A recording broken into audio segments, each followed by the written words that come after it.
I think we can start.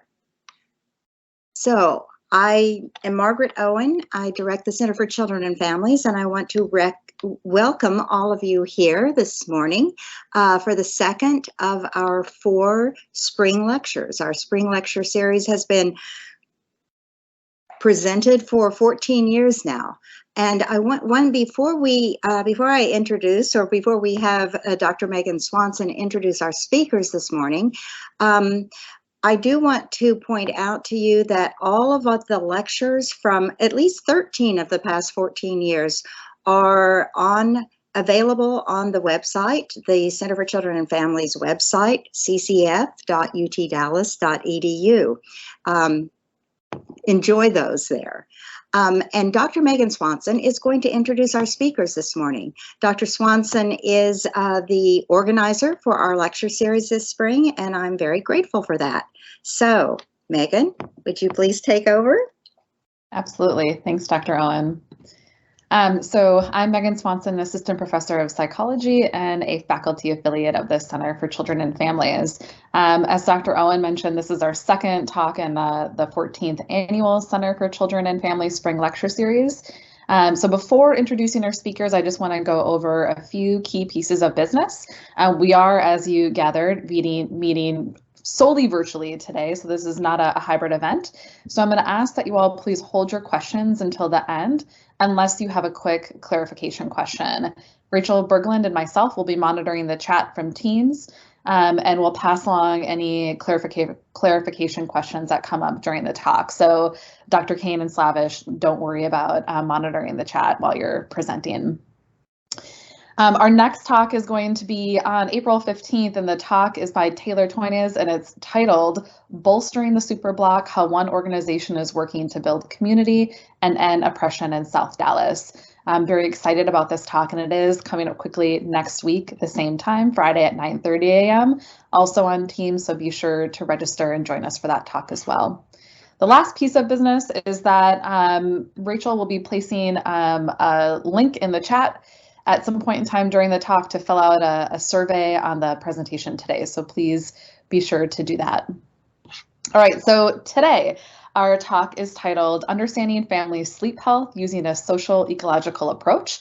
And we're fortunate to have 2 presenters today, Dr. Heidi Kane and Dr. Danica Slavish. Dr. Kane is an assistant professor, soon to be associate professor, congratulations Heidi, of psychology at UT Dallas.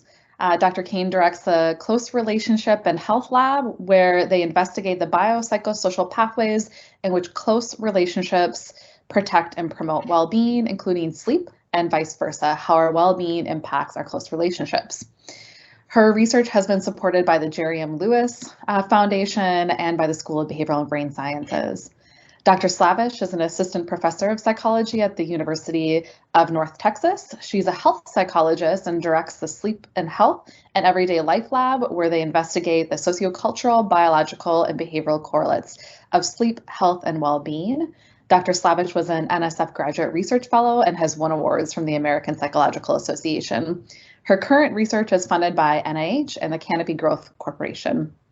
So without further ado, I'm going to turn it over, and I ask that you all help me in welcoming Dr. Slavish and Kane to the Spring Lecture Series, and I believe Dr. Slavish is going to start us off today. So thank you so much. Thanks so much, Megan, for that nice introduction. Yeah, Heidi and I are really excited to be here today. We really appreciate you joining us. And today we're going to be talking about some of the recent work that we've been doing to look at factors affecting family sleep health across multiple levels of analysis. So I'm going to start off by talking a little bit about how we define sleep health, how we measure it, and then a little bit about factors that affect sleep at the individual level. And then Heidi's going to take over for the second part of the talk and talk more about family and kind of sociocultural and community and built environment influences on sleep. And then I'll end things by talking about a few tips that you can engage in to improve your own sleep health and your family sleep health. All right, so if we think about how can we define what constitutes sleep, sleep is a complex state characterized by a number of physiological and behavioral changes So we can define sleep as a reversible state of disengagement from your environment during which the powers of the body are restored. So it involves a periodic and reversible state of a suspension of consciousness. And it's important to remember that sleep is a biological requirement for human life. So physiologically, we see a lot of changes that happen during sleep. It's characterized by a reduction in brain activity during most stages of sleep, a kind of reduced perceptual awareness, slowed metabolism, but also the release of a lot of hormones and other substances that regulate growth and development and healing. Sleep was once kind of considered an inactive or passive state, but we now know that during the deeper stages of sleep, the brain is actually more active during sleep than it is even when you're awake. And we can all, kind of recognize when an individual is sleeping behaviorally, right? So they're in this kind of reclining position, that reduced consciousness, closed eyes, slowed breathing.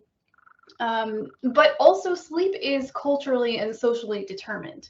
It's driven by your surrounding social environment. So there may be, for example, cultural norms about when, where, and with whom you sleep. Do you sleep once every 24 hours, or are you a part of a culture where napping is also common? So you're sleeping twice every 24 hours. Do you sleep alone, or do you co-sleep with other individuals in your environment? And these are just kind of some funny pictures. I don't know about you all, but my dog sleeps in my bed, which definitely disrupts my sleep. So maybe some of you can identify with some of these photos as well.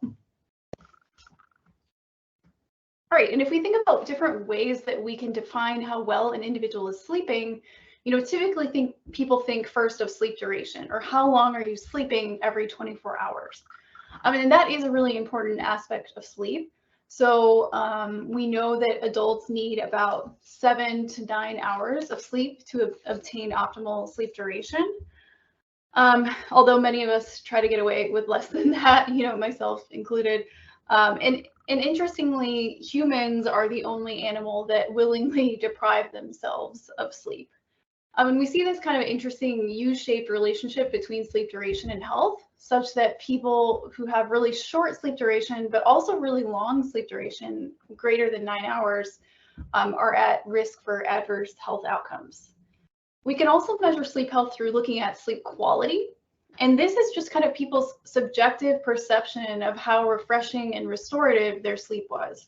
And actually, this is a really strong predictor of mental and physical well-being. Another component that we've studied a lot in our lab is something called sleep regularity. And this is kind of how consistent your sleep is from one night to the next. So even for two individuals, the 2 nights of sleep may not be the same. So your sleep could fluctuate a lot based on your work schedule, caregiving responsibilities, mood or physical symptoms, stress levels.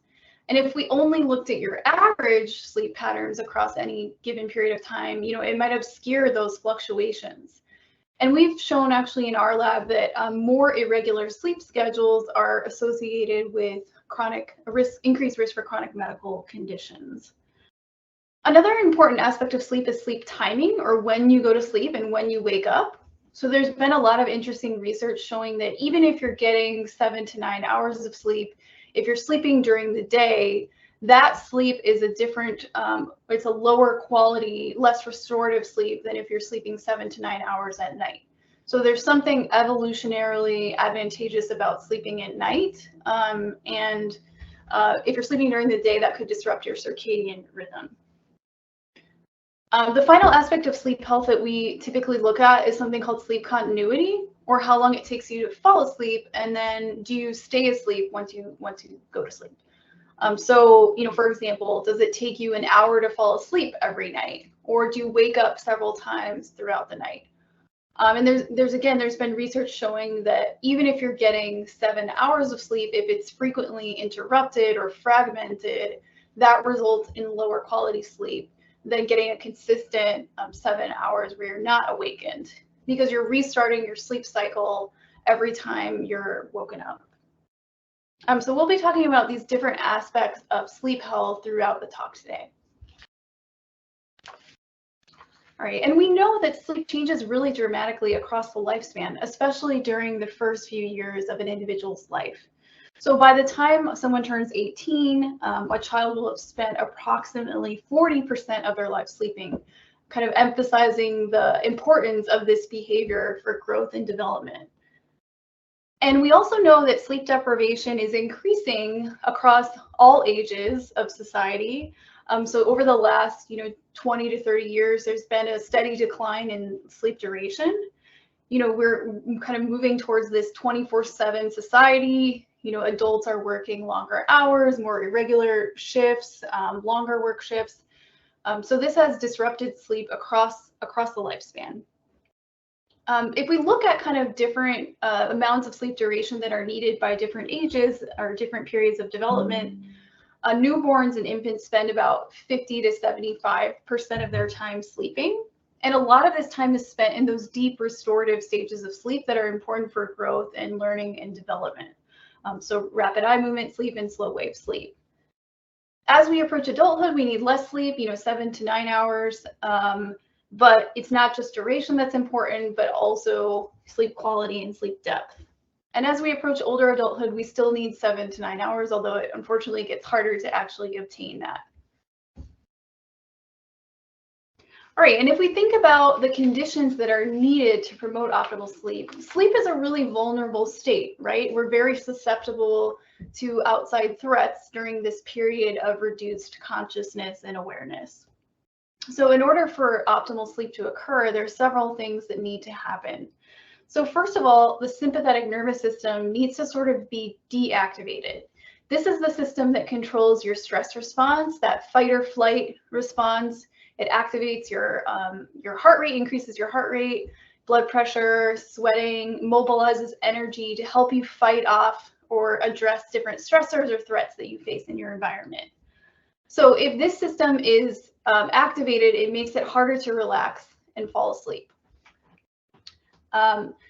We also know that repetitive thoughts or cognitive arousal, so that kind of repetitive negative thinking, especially really close to bedtime, is something that can reduce arousal and make it harder for you to fall asleep and stay asleep. So finding ways to kind of cope with those stressful or negative thoughts or let go of those thoughts prior to bedtime is really important for promoting sleep. And we also know that an individual not only needs to feel physically safe in their environment, but also psychologically secure. So having close ties to others, feeling trustful of other individuals. If you're constantly sort of scanning your environment for potential threats, that increases those levels of vigilance, activates your sympathetic nervous system, and makes it harder to fall asleep. So we're going to be talking about factors that either kind of promote psychological security and safety or hinder that process, or those factors today. All right, and we know that sleep plays a critical role in almost every sort of physiological process and health outcome. So sleep serves a number of critical functions. It helps us conserve energy, consolidate memories, repair tissue, fight infections, strengthen the immune system, and clear waste from our body.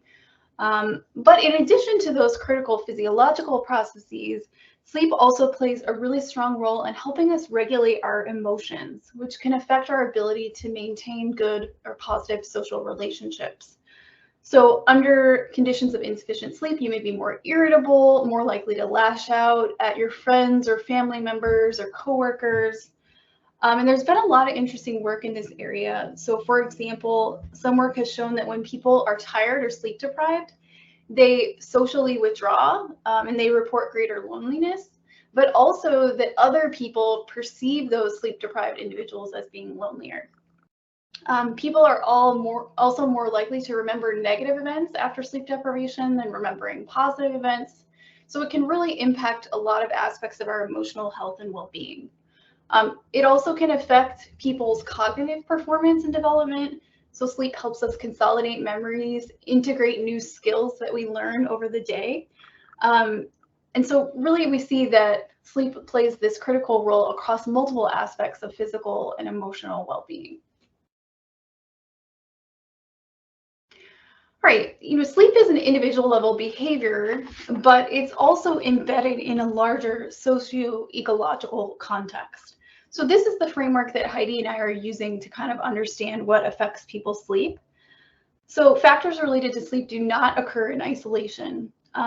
So for example, just to give you an example here, a person might be experiencing a stressful time at work. Maybe they have a lot of burnout, they're working long hours. This increases their negative emotions and stress. But maybe that spills over into their home environment and makes it more difficult to interact with their children. However, at the same time, family factors could be protective. So maybe this individual has a supportive partner or spouse who can provide social support and coping with this stress. At the same time, maybe that individual lives in an environment that is stressful as well. So their neighborhood feels unsafe, or they don't have access to a lot of resources. So these factors interact and exacerbate each other across levels, but they can also serve as protective factors for risk factors at other levels of analysis. So sleep occurs in this broader multi-level context, consisting of factors at these different levels.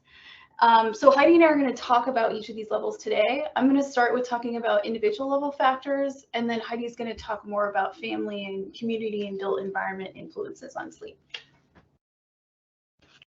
All right, so if we look at the individual level, there's a lot of individual characteristics that can impact an individual's ability to get good quality sleep. One of the biggest things that we look at in our lab is people's responses to daily stressors that they experience. So when an individual experiences a stressful event, they could react to that event with a lot of arousal, a lot of negative emotions, which sort of activates that sympathetic nervous system and makes it harder to downregulate people's arousal levels. So we've shown actually that people after sleep loss, they experience more negative emotions and fewer positive emotions in response to stressors. And looking the other way around, when people experience poor quality sleep or short sleep, they are more reactive to next day processes. So, kind of sleep makes it harder to cope with stressors that individuals may face in their everyday life. We've also looked at some personality factors. Heidi's done a lot of this work too, looking at how things like neuroticism, which is a person's tendency to perceive their environment as threatening and difficult to manage, that's a big risk factor for impaired sleep and insomnia. Again, neuroticism is associated with like higher levels of arousal and scanning your environment for potential threats, reducing those feelings of safety and security. So individuals with this characteristic exhibit more sleep irregularity, shorter sleep duration, poor quality. But we can also think about sort of individual factors that are kind of embedded in the social context. So people's socioeconomic status and discrimination that individuals may face as a result of their racial ethnic identity or other identities. So there's been a lot of work showing that racial ethnic minoritized individuals report discrimination, which can increase that level of arousal and impair sleep quality and sleep duration. And even actually the anticipation of a discriminatory event can impact sleep. There's also been some work looking at microaggressions and how that negatively impacts sleep. Finally, an individual's work schedule, so do you work a consistent day schedule, night schedule, or rotating schedule? Does that impact your ability to get good quality sleep? There's been a lot of work showing shift workers report worse sleep overall, but some good news, some of our work has shown that shift workers actually are kind of more resilient to the effects of short sleep on next day stress. So they don't get as stressed out when they experience short sleep compared to people who work days. So yeah, these are some of the individual factors. Heidi's going to talk a little bit more now about some of these broader family and social influences on sleep.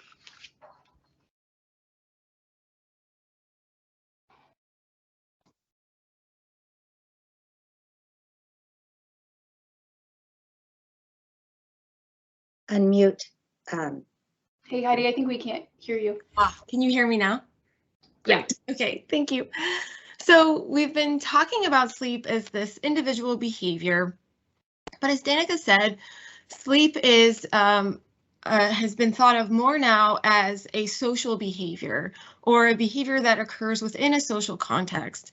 And part of the reasoning behind this thinking is that we often sleep with close others, and co-sleeping has an evolutionary advantage by making sleeping physically safer, which is important when, as we talked about, sleep is a state in which we're not consciously aware of our surroundings.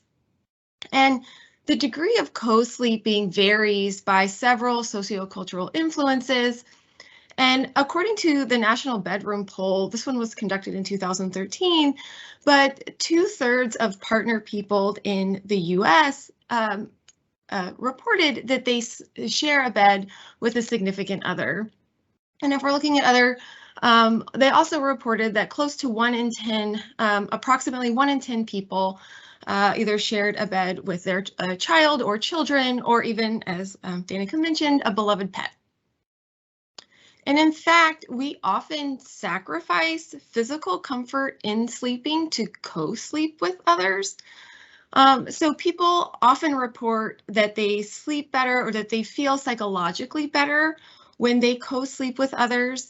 But if some data suggests that when looking at more objective measures of sleep, that we might incur more sleep disturbances. As you can imagine, if you look at the picture here, people might be restless in their sleep, people might snore, and interrupt our sleep in different ways.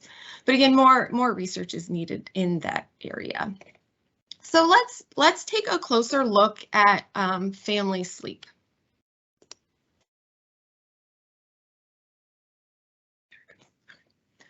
So sleep amongst family members is inherently tied together, which I've represented here by these overlapping circles.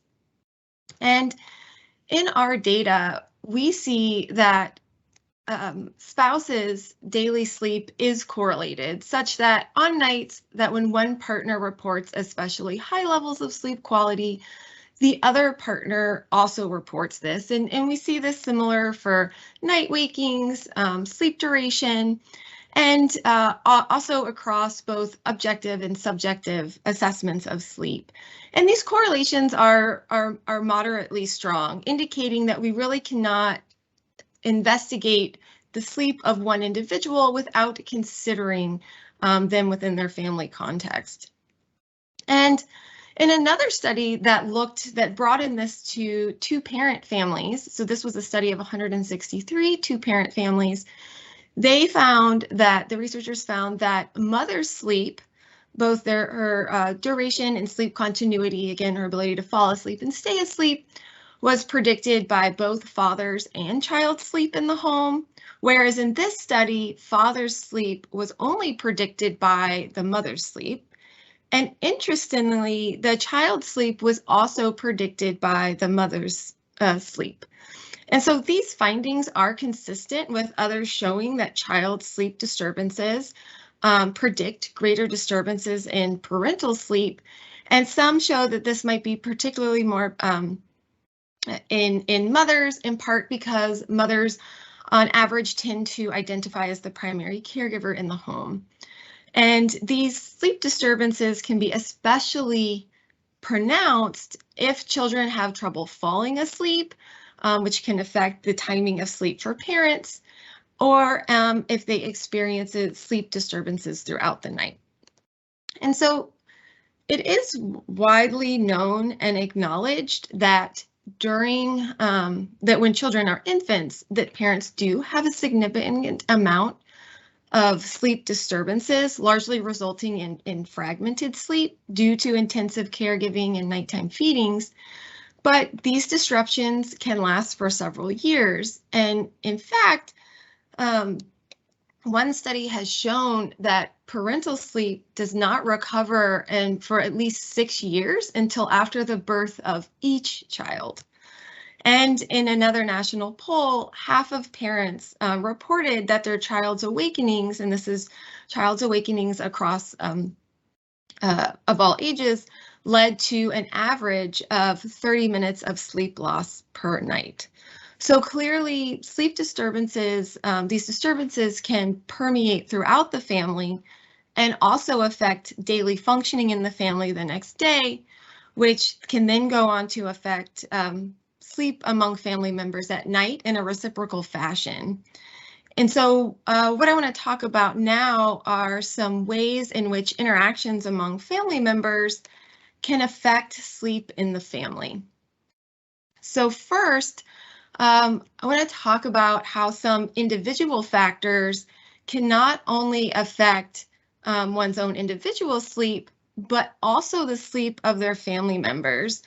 And data from our lab, we are investigating how neuroticism and conscientiousness, so different personality traits, are related to sleep health in couples. And what we're finding is that even taking into account one's own level of conscientiousness or neuroticism, having a partner who is higher in conscientiousness is related to one's own longer sleep duration. And when one is partnered with a person who is higher in neuroticism, again, even after taking into account their own levels, they report worse sleep quality.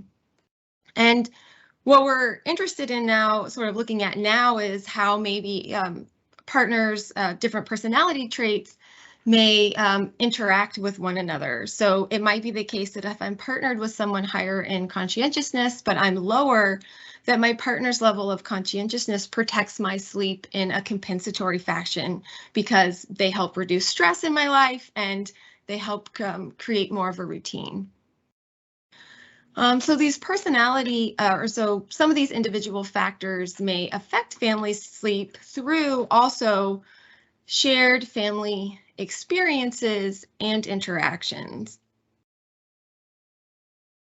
So drawing from this idea that optimal sleep is promoted by the downregulation of, as Danica talked about, sympathetic arousal and cognitive arousal or repetitive thoughts, as simultaneously the increase in both psychological security and physical safety, we can posit that relationship experiences and interactions that promote intimacy and that the perception that a partner or a parent understands, values, and cares about you and is responsive to your needs, that this would promote psychological security and help downregulate those arousal processes. And one relationship process that does this that we have investigated is self-disclosure. So self-disclosure is the process in which one discloses their thoughts and feelings to a close other. So in the study that we did, we found that disclosing thoughts and feelings on days that, in particular for women, when they disclose their thoughts and feelings to their spouse or romantic partner, that night they had better sleep quality. And importantly, this self-disclosure process for women in this study was protective against some of the negative effects of negative mood on their ability to fall asleep. So on days that women were experiencing higher negative mood, when they self-disclosed their thoughts and feelings to their partner, their negative mood that day did not prolong their ability or did not impair their ability to fall asleep. And similarly, just perceiving that close others are emotionally supportive or responsive to our needs is associated with fewer self-reported sleep problems. And also in one study, less fragmented sleep, in part by reducing negative, anxious emotional responses. But there may be shared relationship interactions and experiences that can also hinder sleep by undermining a sense of relationship security and safety and amplifying sympathetic and physiological and cognitive arousal at night. And so in one study, we found that one's reports of their own negative behavior toward their partner criticize and also toward their family members and their friends, but being more critical of them, being more neglectful of them, was associated with less sleep timing regularity, lower self-reported sleep quality, and greater fragmented sleep. But I want to point out, though, that it's not just having conflict in a family or relationship that can affect sleep, because family members are what we call interdependent. That just means that their thoughts, behaviors, goals, and needs affect one another. And there's going to be many times when each family member's goals and needs are going to be in conflict with one another that can result in conflict. And what one really interesting study found was that it wasn't just conflict alone that was predictive of poorer sleep, but in this prospective study, they found that actually when spouses used constructive conflict tactics, that this predicted over time better sleep continuity. So they were able to fall asleep more quickly and stay asleep, and longer sleep duration. Whereas conflict tactics that were used that undermined relationship security, undermined a sense of belonging in the relationship, and undermined a sense of safety, this type of conflict interaction, that is the type that negatively impacted sleep. And so it's not just the presence of conflict alone that can disrupt sleep, but rather the way in people engage in conflict that's critical. Additionally, I've talked a lot about various marital interactions or romantic relationship interactions, but these interactions can go on to spill over and affect child sleep as well.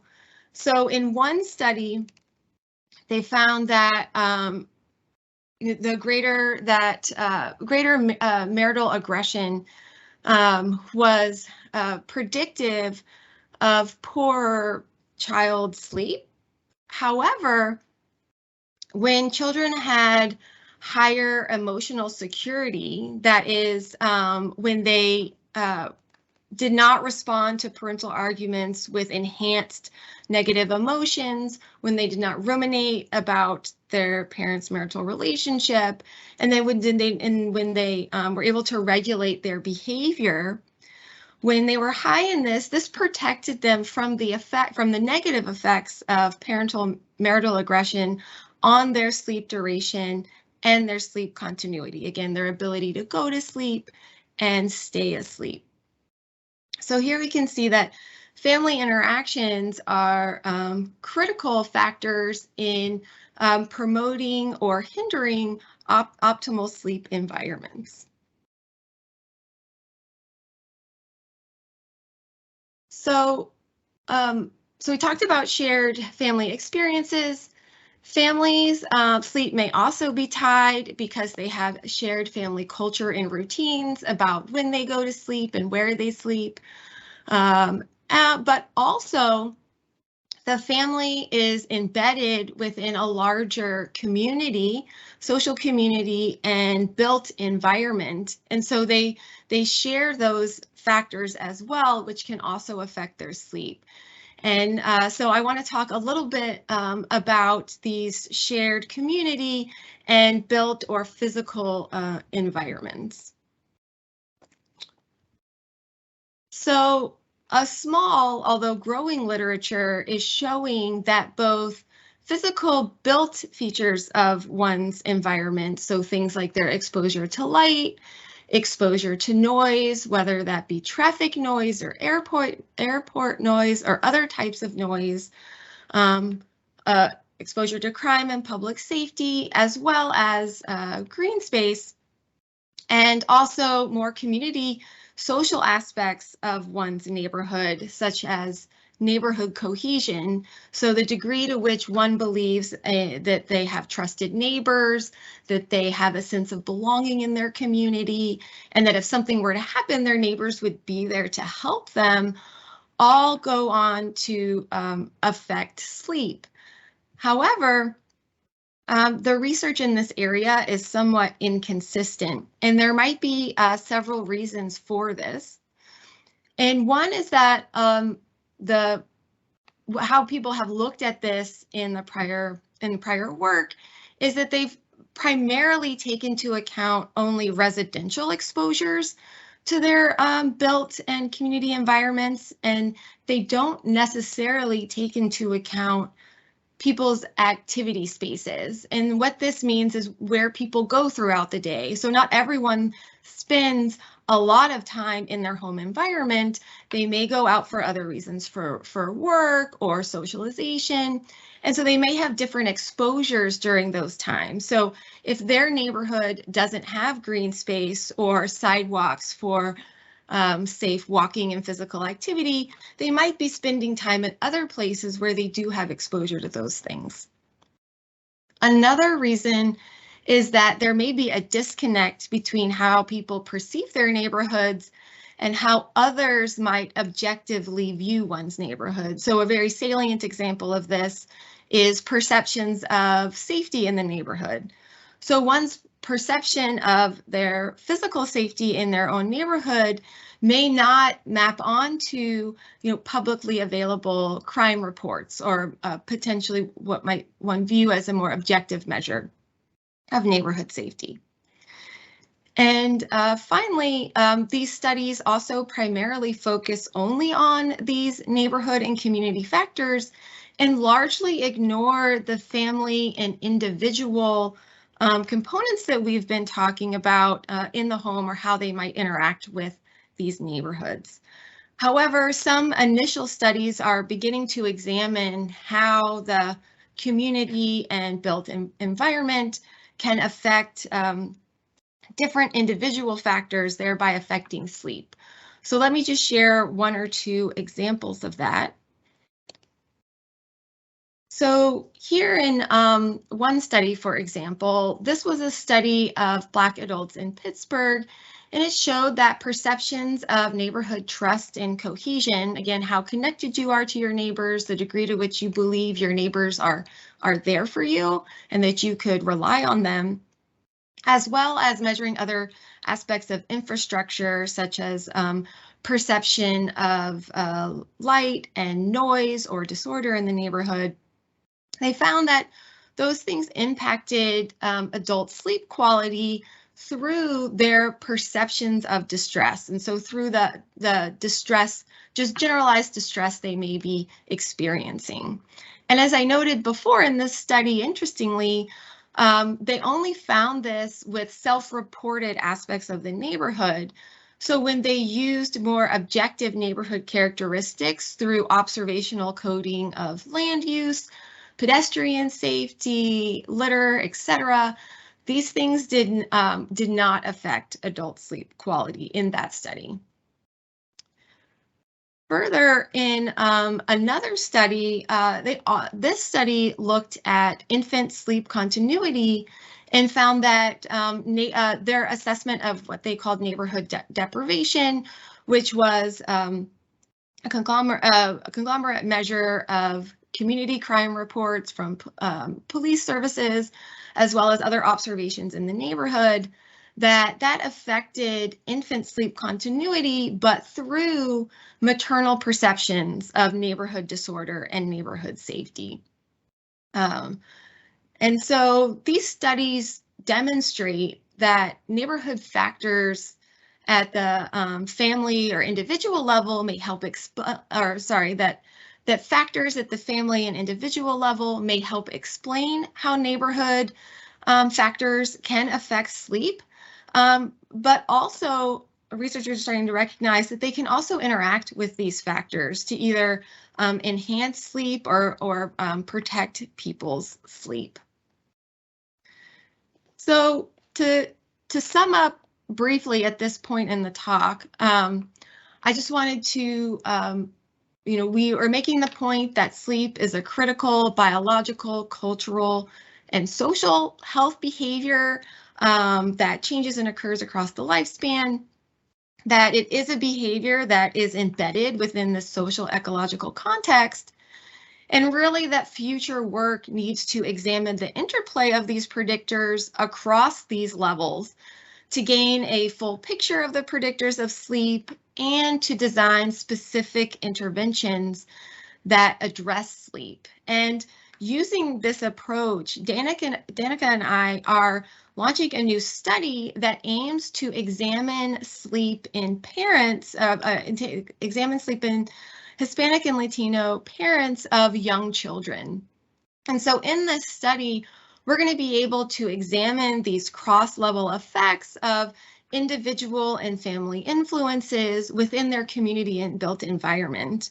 And we're really excited because we're going to be measuring these neighborhood factors in a novel way that also includes people's activity spaces. So we're really excited about this study, and we hope you'll stay tuned for the results in the future.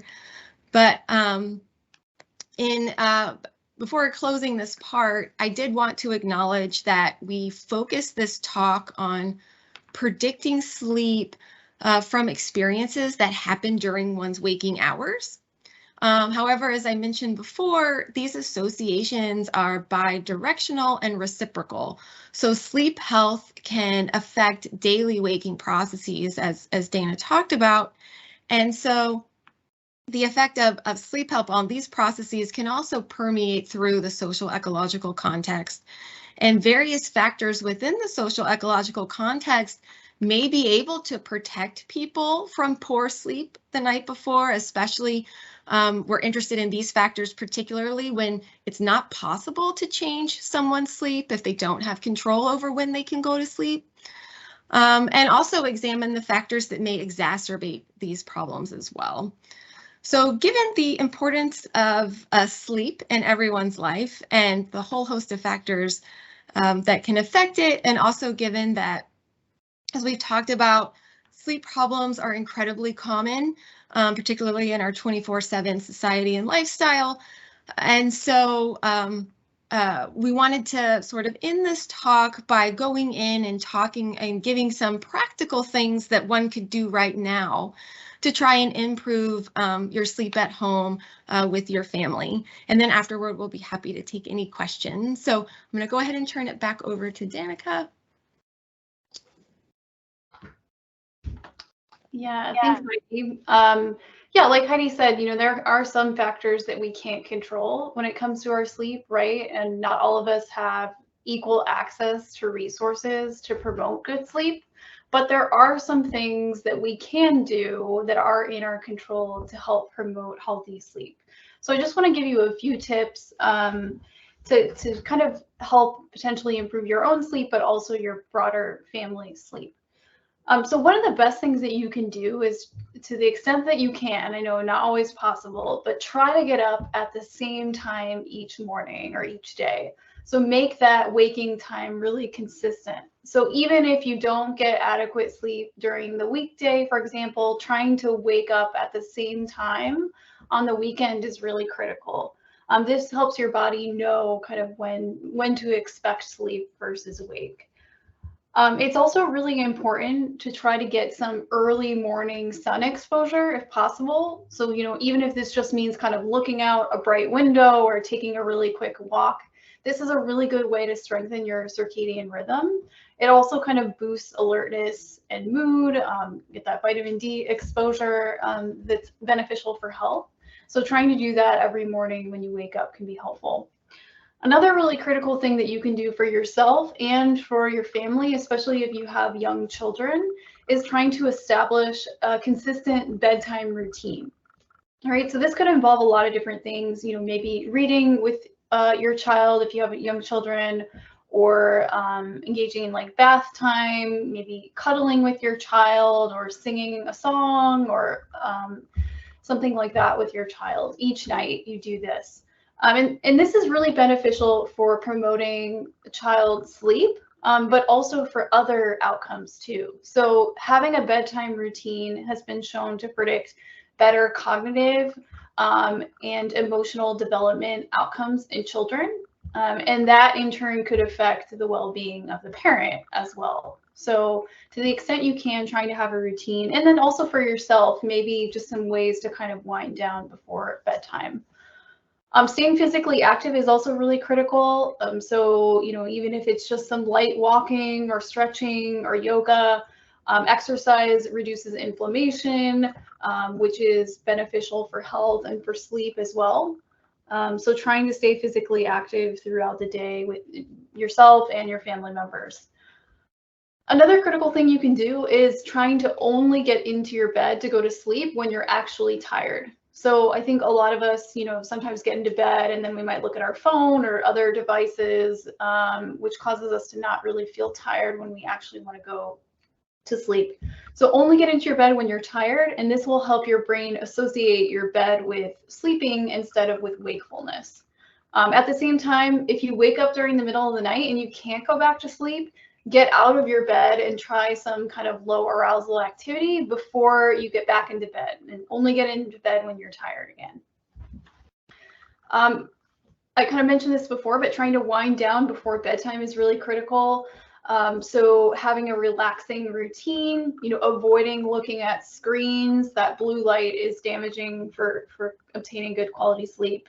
And this also involves avoiding substances prior to bedtime. So particularly caffeine, which has a pretty long, stays in your body for quite a long time. And alcohol, it's kind of a myth that, having a nightcap will beneficially impact your sleep. So alcohol helps you fall asleep faster, but it actually makes your sleep more fragmented and disrupted. So trying to avoid those substances to the extent you can before you go to sleep will be really helpful. And then one of the best things you can do is having, like Heidi talked about, kind of meaningful social relationships. So trying to get out and socialize will boost positive mood and have downstream beneficial effects for reducing stress and promoting relaxation and sleep. So trying to do small things that you enjoy and getting out and socializing with people each day will have beneficial effects on your ability to fall asleep and stay asleep and obtain good quality sleep. So hopefully these tips are helpful. We just want to end by thanking you all for your attention and your interest in our work. And we'd like to kind of thank some of our collaborators who are a part of some of this work, some of whom are here today, as well as both of our labs and our graduate students and other undergraduate students who work in the lab. So thank you so much for your attention, and yeah, we'd be happy to answer any questions that you may have. Wonderful presentation. Thank you so much. Your presentation hit home for me because I was up at 4 o'clock and 5 a.m. with my baby. And so I will take the liberty as the organizer to ask the first question. And I think you sort of addressed it, Danica, but my question is like, I hear often parents of little ones, like sometimes it's really easy to fall back asleep after those night wakings. And then like sometimes it's just not. That's something that I've experienced as well. So does your same tip kind of hold true when you're really in the midst of like multiple night wakings every night to like just get out of bed if you're not going to fall back asleep quickly? Or any other tips that you have for parents of little ones who are very tired? Yeah, no, that's definitely a difficult period for obtaining good quality sleep. And Heidi may have more thoughts on this as well. But yeah, I think those same tips do apply. So, one big aspect of cognitive behavioral therapy for insomnia, which is kind of the gold standard for treating sleep problems, is something called stimulus control, which basically just involves trying to have your brain reassociate the bed with being asleep instead of being awake. So I think if you can get out of bed and do something relaxing and then trying to get back into bed when you feel tired, that may be beneficial, but it is kind of a particularly stressful and different environment when you're doing that multiple times per night if you have a small child. So Heidi, I don't know if you have any other thoughts on that from some of your work. Yeah, I guess not necessarily from that work, but just from work we've done, but sort of building on that idea that if you are not able to fall asleep right away, even if it's after multiple night wakings, which as a parent I also experienced, but actually getting out of your bed and then going back in when you're ready to fall asleep to maintain that the bed as a sleep space, but also acknowledging that, you know, I think that can also lead to a cycle of worry about being able to fall asleep. And that also contributes to a lot of sleep problems, and different models of insomnia take into account the idea that one big sort of factor in that is that I can't fall asleep and now I'm worried about it. And I'm going to now that enhances the arousal and everything that does not produce optimal sleep. Yeah, indeed. Been there, done that. Thank you. So it looks like Dr. Owen has a question in the chat. Margaret, did you want to unmute, or do you want me to ask it? Oh, I can unmute. Well, lots of things come to mind, more comments than anything too. But I was just pondering effects of dreaming on sleep quality, and whether or not qualities of the dream, you know, a scary dream that you think finally when you get out of it, thank God I figured out that that was a dream and not real, versus problem solving dreams when you know you're just regurgitating a problem and working hard to solve it. I mean, do you know anything about relations between dreaming or qualities of dreaming and sleep health? That's one kind of question. Danica, did you want to try that one first? Yeah, that's a really interesting question, Margaret. And it's interesting because, like, most of the time we don't remember our dreams, right? So if you are remembering your dreams, the chances are you're waking up early in the morning, because that's when most dreaming occurs. But I mean, I think we still don't have a good understanding of the purpose of dreams, but the current working hypothesis is that they help us process emotionally salient events that happen in our waking life. So yeah, I don't know much about like the difference between like problem solving dreams versus other types of dreams, but in general, you know, I think the working hypothesis of the function is that they help us work through these kind of emotional events we might experience during the day. So I think in general, it's a good thing if you're experiencing or remembering those types of dreams, but it may also be a function of just like waking up early in the morning, because typically most people don't remember the content of their dreams. Thank you. There are a lot of other questions that have popped in, so I won't maybe follow up, but I wanted to talk more about, maybe we can get back to, you know, co-sleeping with kids, and when kids come into your bed and the quality of how they sleep with you, it differs by kid. And so that's a whole nother realm of individual differences, but I better leave it to some other people to ask their questions. I did, oh, well, before we go back to those, I just want to kind of just add to that, in that it can be, so nightmares can interfere in sleep in different ways. And in one of them is if, in particular, well, adults too, but if they start to experience nightmares, they might be afraid to go to sleep, because sleep is not this restful experience. And so like not just having nightmares that wakes them up can interfere with their sleep, but then that worry again about the nightmares as well can interfere with sleep. Thank you. Thanks. And it looks like there's a question from Renee via Meredith. So is it preferred to wake up at the same time even when regularly not having 7 to 8 hours of sleep?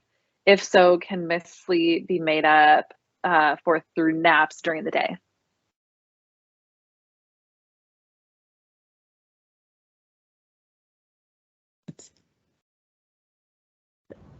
Did you want to respond, or? Yeah, I can take a stab, and then yeah, feel free to jump in, Heidi. Yeah, that's a great question.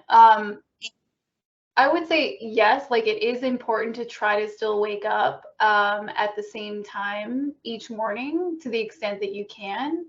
And a lot of times with insomnia, we see that people like have problems falling asleep, so that you might actually try to delay your bedtime until you feel really tired, and then only get into bed once you feel sleepy, and then try to maintain that consistent wake time. So that's a big component of cognitive behavioral therapy for insomnia. In terms of naps, there's been a lot of mixed research. I'm sure Heidi is kind of familiar with some of this on whether naps are good or bad for physical and mental health outcomes. I think if you're not getting sufficient sleep during the main sleep period, naps can be a good way to make up for some of that. But ideally, I think if you're getting restful sleep during your main sleep period, you wouldn't need a nap to kind of recover. But again, if you can't do that for whatever reason, it can be a beneficial strategy, particularly like a short nap, 30 minutes to an hour. Yeah, there's read some interesting research showing that, especially for, as we talked about, people who might have shift work and might not be able to sleep during the night, they can sort of buffer the negative effects of that when they take a nap prior to going into work. So they can kind of take this this protective nap prior to going. So yeah, naps are really interesting because it is not established that naps are necessarily good or bad. It really depends on the circumstances. So a follow-up question on that from Lucy is, what is the recommended length of time and time of day for naps?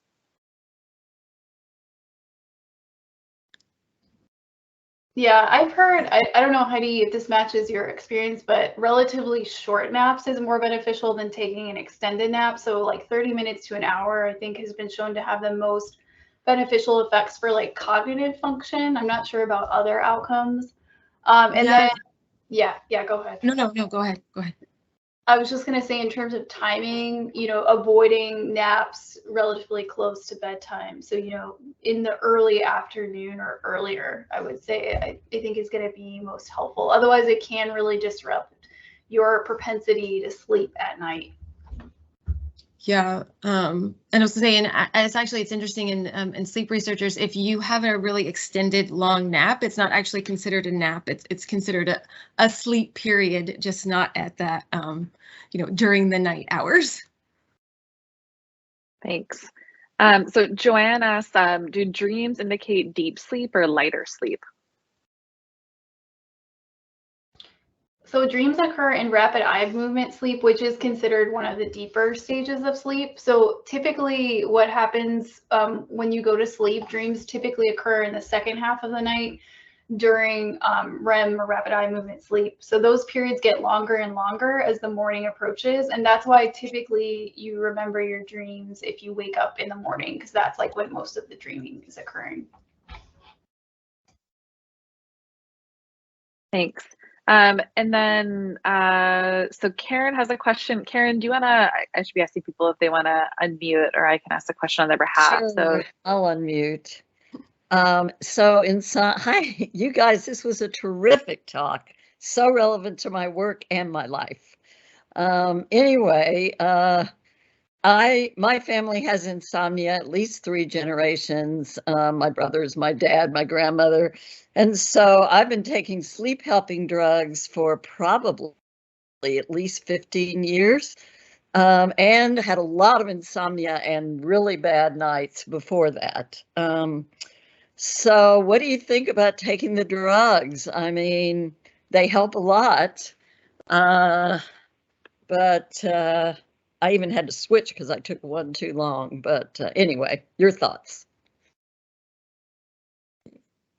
Oh, Danica and I was actually, we were discussing if we were to talk about this, so I'll let her address this question. Okay. Yeah, a lot of people do find relief from various kind of like sleep aid medications. And those can be really helpful. I think as an alternative or maybe a complement to that, the recommended kind of gold standard approach for treating insomnia is cognitive behavioral therapy for insomnia, but it can be really hard to find a provider who can administer that. But some kind of take-home points that we provided are actually components of cognitive behavioral therapy for insomnia. So the main components are restricting the amount of time you spend in bed awake, which is really common in insomnia. Like you spend a lot of time tossing and turning, right? So delaying your bedtime until you actually feel tired and then waking up at that consistent time in the morning, and then gradually extending the time in bed so that your sleep becomes what we call more consolidated, like you don't have that fragmented sleep. And then another component is stimulus control, which is where you only use your bed for sleeping. And if you wake up in the middle of the night, getting out of bed. So your brain associates the bed with sleep and not wake. Those are the main components, but there's also other aspects like relaxation and addressing negative cognitions about sleep, like worry about sleep loss. So if you can find someone who can administer that technique, it's been shown to be more effective than sleep medications in the long run with fewer side effects. And we do have some resources in one of the slides if you're looking for a provider, a psychologist who can provide that technique. So it's an alternative that's a little bit safer than sleep medications and more effective in the long run. But I understand that, yeah, sleep medications is sometimes a good approach for a lot of people. But you might consider some of these other options too. And I see, I was just gonna tack onto that. There was a question about melatonin, and there's been a huge uptick in melatonin use of just people using that to try and help them sleep. It is something that can be used, and Danica, my understanding is that it's used more for circadian disorders rather than just the inability to fall asleep. But some of the issues with it in adults, in particular in the US, is that it's a supplement, so it's not regulated by the FDA. And so when they have done studies and then they've looked at the melatonin, and either it's like 5 times the amount of melatonin that they say it is, or it doesn't include melatonin. And even in some other instances for kids, it's included other things that can be really harmful for kids, like that's taken not when it's supposed to be, like serotonin. So that can make it difficult to use melatonin. Melatonin is also prescribed when kids have difficulty falling asleep, but it's more in children. Melatonin sort of produces more of this like sort of relaxed effect rather than affecting their circadian rhythm. And so it kind of produces an effect a little bit similar to Benadryl maybe, but that is so and there's not a lot of research on the long-term effects of melatonin in kids, unfortunately. So we don't know what those might be. Thank you.